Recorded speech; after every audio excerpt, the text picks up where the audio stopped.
लखनपुर नाम के गांव में सुषमा अपने बच्चे और अपने पति राम दुलार के साथ रहती थी। सुषमा का पति अपाहिज था, इस वजह से सुषमा ही घर की देखभाल किया करती थी। इसलिए सुषमा घर चलाने के लिए अपने भांजे करण के साथ जलेबी की दुकान चलाया करती थी। करण झगड़ालू और कपटी किस्म का इंसान था। हमेशा लोगों से झगड़ा और हमेशा गुस्से में रहता था।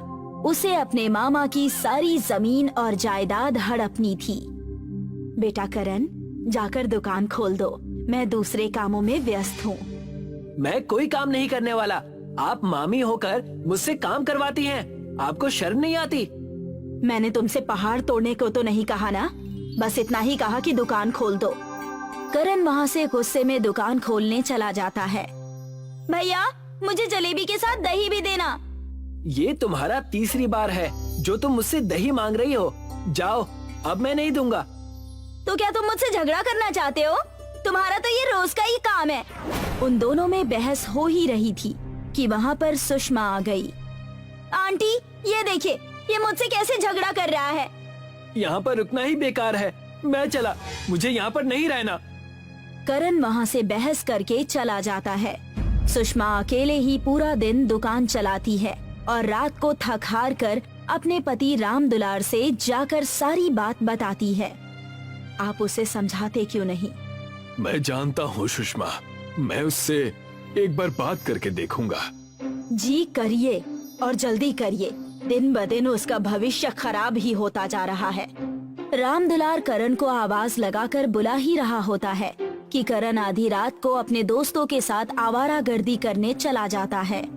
मैंने अपने हिस्से का खाना खा लिया है। मैं अब अपने दोस्तों के साथ रात भर पार्टी करने जा रहा हूँ। सुबह तक घर आऊंगा, वरना कल शाम तक, इसलिए मेरी चिंता मत करना। देखा आपने, आज भी दुकान मैंने ही खोला और कल भी मुझे ही खोलना पड़ेगा। दूसरे दिन करण देर रात को आया और अपने मामा राम दुलार के जमीन के सारे कागजात लेकर अपने नाम करवाने के लिए। मामा जी, ये लीजिए, इस पर साइन कर दीजिए। मेरे कॉलेज का रिजल्ट है। अरे बेटा लाओ, मैं उस पर अभी अंगूठा लगा देता हूँ। इतने में ही वहाँ पर सुषमा आ जाती है और उसके हाथ में जमीन के कागजात देख लेती है। रुकिए, ये आप क्या कर रहे हैं? मैं करण के कॉलेज के कागज पर अंगूठा लगा रहा हूँ। वो कॉलेज का कागज नहीं, बल्कि हमारे जमीन के कागजात हैं। क्या कहा तुमने? थोड़ा लेट आती तो तुम्हारा क्या बिगड़ जाता? सुषमा और राम दुलार दोनों ही करण की हरकतों की वजह से परेशान होकर उसे घर से निकाल देते हैं और सुषमा अकेले ही जलेबी की दुकान चलाने लगती है। अब से मैं थोड़ी जल्दी ही आकर थोड़ा लेट जाया करूंगी, इससे मेरा ज्यादा मुनाफा होगा। सुषमा दिन रात मेहनत करके अपनी जलेबी की दुकान चला रही थी। इस दुकान की तो बैंड बजानी पड़ेगी। इसी ने मेरी जमीन मुझे हाथ आने नहीं दी। अगर ये ना होती तो मैं पूरे दुकान और घर का मालिक होता। एक काम करता हूँ, जलेबी के अंदर फटे हुए दूध का पनीर डाल देता हूँ। पूरी जलेबी तहस नहस हो जाएगी। करण ने साजिश रची। करण ने फटे हुए दूध से बनी पनीर को जलेबी के बड़े से पतीले में डाल दिया। दीदी, मुझे गर्मा गर्म जलेबी दो ना। रुक जाओ, अभी गर्मा गर्म बना कर दे रही हूँ। सुषमा ने अनजाने में ही वो पनीर मिलाए हुए जलेबी को बनाकर दे देती है, जो कि लाल के बजाय पूरी सफेद थी।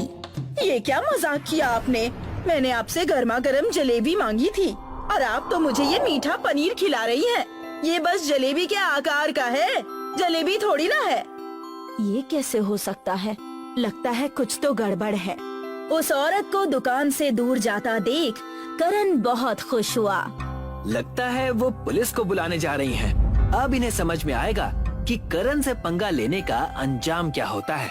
तभी वहाँ पर राम दुलार अपने बचपन के दोस्तों के साथ आ गया। अरे सुषमा, मेरे कुछ दोस्त यहाँ पर तुमसे मिलने और हमारे दुकान की जलेबी खाने आए हैं। अरे वाह, ये तो बड़ी अच्छी बात है। जी, मैंने आपकी जलेबियों के बारे में बड़ा सुना है। जी मैंने भी, और हम पूरे 400 किलोमीटर दूर से रामू से मिलने आए हैं। सुषमा को जलेबी में पनीर डालने वाली बात पता थी, लेकिन मेहमानों के जिद और उत्सुकता की वजह से सुषमा ने उन्हें गर्मा गर्म पनीर की जलेबियां बनाकर दे दी। आपके यहाँ की जलेबी कुछ अलग नजर आ रही है। लगता है आज सुषमा ने नए प्रकार की बनाई है। ये दिखने में जरूर सफेद है, लेकिन बड़ी स्वादिष्ट है। और उनके जलेबी खाने के पहले ही वहाँ करण आ गया। हाँ हाँ, खाओ खाओ। इनकी जलेबी की वजह से कई ग्राहक भाग चुके हैं और अब तो आप सब भी भाग जाएंगे। जी, ये मेरा भांजा है, हमेशा बहकी बहकी बातें करता है। आप सब जलेबी खाइए। और जैसे ही राम दुलार के बचपन के दोस्तों ने जलेबी खाई, वो पनीर मिलाई हुई जलेबी वो लोग खाकर दंग रह गए और कहने लगे, वाह भाभी वाह, क्या जलेबी बनाई है। जलेबी कम, रसमलाई ज्यादा लग रही है। वाकई ये जलेबी बहुत शानदार है। आज से आप अपनी दुकान का नाम बदलकर पनीर जलेबी कर दीजिए और देखिए बड़ा मुनाफा होगा। क्या सच? मुझे नहीं पता कि ये सब कैसे हुआ। क्या कहा आपने? ये अच्छा लग रहा है। करण को उन सब की बातों पर विश्वास नहीं हुआ था और वो अपने ही मिलाए हुए पनीर को जलेबी के रूप में खाने लगा। पनीर जलेबी उसे बहुत पसंद आई। अरे ये तो सच में अच्छी है, लेकिन आप सब उनकी तारीफ क्यों कर रहे हैं? ये पनीर जलेबी मैंने बनाई है। वो हुआ ये कि इसमें पनीर मैंने ही डाल दिया और देखा आप सबने मेरा कमाल। सुषमा सारी बातें समझ चुकी थी। तब उसने कहा, तुम चाहते थे कि हमारी जलेबी की दुकान बंद हो जाए और हम रोड पर आ जाएं, है ना? सुषमा, हमें ये बातें मेहमानों के सामने नहीं करनी चाहिए। और जैसे ही सारे मेहमान चले गए, करण ने अपने मामा राम दुलार से कहा, मामा जी, आपने तो मुझे कोई जमीन जायदाद भी नहीं दी। मैं बस आपसे इतना ही चाहता हूँ कि आप मुझे ये दुकान दे दें और अब तो मैं यहाँ पनीर जलेबी ही बेचूंगा। हमें तुम्हें दुकान देने में कोई तकलीफ नहीं है, लेकिन क्या तुम दुकान अच्छे से चला पाओगे? आप उसकी चिंता मत कीजिए। अगर आपको लगे कि दुकान अच्छे से नहीं चल रही है तो आकर दुकान ले लीजिएगा। ठीक है बेटा, हम ऐसा ही करेंगे। करण दिन रात मेहनत करके अपने पनीर की जलेबी के दुकान में काम करने लगा, लेकिन करण के दोस्त जिनके साथ वो आवारागर्दी किया करता था, वो इस बात से बिल्कुल खुश नहीं थे। और उनमें से एक जिगरी दोस्त उससे कहने लगा, चल करण, चलते हैं। मैं अब तुम्हारे साथ नहीं आ सकता। मुझे मेरी दुकान संभालनी है। मामा मामी ने भरोसा करके मुझे ये दुकान दी है। करण की बात न मानने पर करण के दोस्त को उस पर गुस्सा आ जाता है और वो उसकी दुकान में षड्यंत्र रचता है और एक बाबा को लेकर उसकी दुकान में टोटका यानी काला जादू करवा देता है। करण के दुकान पर न होने की वजह से वो बाबा का दिया हुआ ताबीज पनीर जलेबी की दुकान पर लगा देता है। अब आएगा मजा। जब हम बिगड़े हैं साथ में तो तरक्की उसकी अकेले की क्यों? ये तावीज कैसी? लगता है सुषमा ने यहाँ पर रख दी। मैं इसे अपनी कलाई में बांध लेता हूँ। और जैसे ही राम दुलार ने वो ताबीज अपने कलाई में बांधी, वो उस कुर्सी से उठ खड़े हुए, यानी कि उस काले जादू के वजह से वो बिल्कुल ठीक हो गए और वो फिर से चलने लगे। ये क्या? मैं चल रहा हूँ, मेरे पैर ठीक हो गए। ये तावीज तो कमाल की है। भगवान तेरा लाख लाख शुक्र है। वहीं दूर खड़ा करण का दोस्त ये सब कुछ देख रहा था और देखकर वो दंग रह गया और उसके बाद वो उस बाबा के पास गया। तब बाबा ने उससे कहा, तुमने ये सोच भी कैसे लिया? तुम जैसे छल कपटियों की मदद मैं बस ऐसे ही करूंगा। कई साल पहले की बात है। उस दुकान पर एक बेटी ने मेरी भूख मिटाई थी, मुझे जलेबियां खिलाकर। इसीलिए मैंने ये उपकार किया। अब जब भी कोई उनकी दुकान की पनीर जलेबियां खाएगा, वो हमेशा खुश रहेगा और उसकी बीमारी भी ठीक हो जाएगी। मुझे क्षमा करना बाबा, मेरे मन में पाप बस गया था। और वैसा ही हुआ। उनकी जादुई पनीर जलेबी बहुत ज्यादा चलने लगी। करण के मेहनत की वजह से उसके मामा मामी उससे बहुत खुश थे और सब लोग मिलकर अब खुशी खुशी रहने लगे। गुड़िया के पिता तेल बेचने का काम करते थे। गुड़िया रोजाना अपने पिता रोशन को तेल में मिलावट करते देखती। पिताजी, आप ये तेल में रोजाना क्या मिलाते हैं? बेटी, मैं तेल में एक केमिकल मिलाता हूँ जिससे 1 लीटर तेल 10 लीटर बन जाता है और हमें ढेर सारा मुनाफा होता है। इसी तरह पैसे कमाए जाते हैं। आप उसे गलत शिक्षा क्यों दे रहे हैं? मैंने 50 बार कहा है कि मेरी बेटी को ये उल्टी सीधी बातें मत सिखाया करो। ईमानदारी से काम करने में तुम्हें क्या परेशानी है? 4 पैसे कम आएंगे लेकिन संतुष्टि से तो रह पाएंगे। अरे तुम अनपढ़ हो, तुम क्या जानो दुनियादारी। जब जेब में पैसे होते हैं तो सब कुछ अच्छा लगता है, चाहे संतुष्टि हो या ना हो। पैसों के बिना सब बेकार है।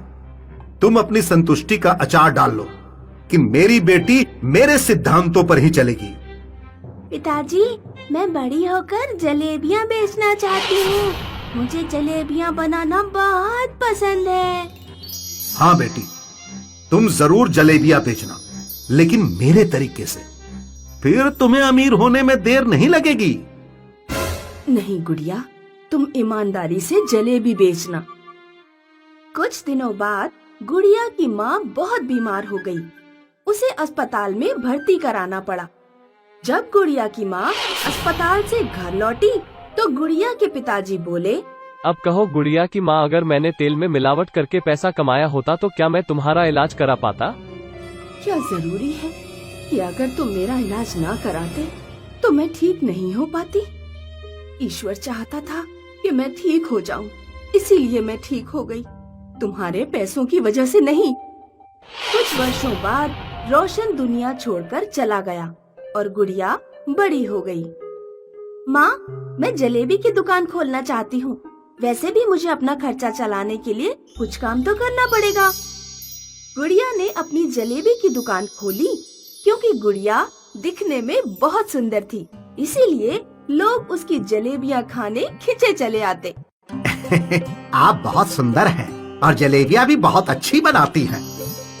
तारीफ के लिए बहुत बहुत शुक्रिया। अब जल्दी जलेबी के भी पैसे दे दो।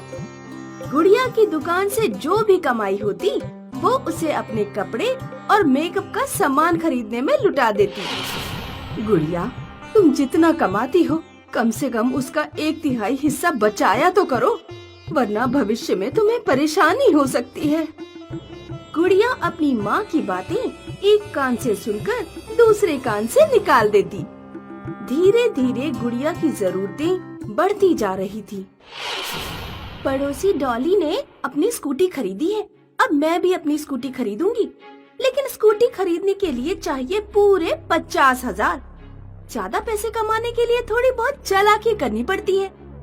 जलेबी के सामान में मिलावट बढ़ानी पड़ेगी। वैसे भी लोग मेरी सुंदरता के दीवाने हैं, मैं कितनी भी मिलावट कर लूं, वो मुझसे बातें करने तो आएंगे ही। गुड़िया ने ज्यादा प्रॉफिट कमाने के लिए मैदा, घी, चाशनी हर सामान में खूब जमकर मिलावट की। वो ऊपर से जलेबी पर देसी घी का स्प्रे कर देती और लोगों से कहती, मैंने शुद्ध घी में जलेबियाँ बनाना शुरू की हैं, इसीलिए जलेबियों के पैसे थोड़े ज्यादा देने होंगे। देसी घी सेहत के लिए बहुत फायदेमंद होता है, इसीलिए पैसे देने में बिल्कुल कंजूसी मत करना। गुड़िया की माँ जब गुड़िया को सामान में मिलावट करते हुए देखती तो वो उसे टोकती।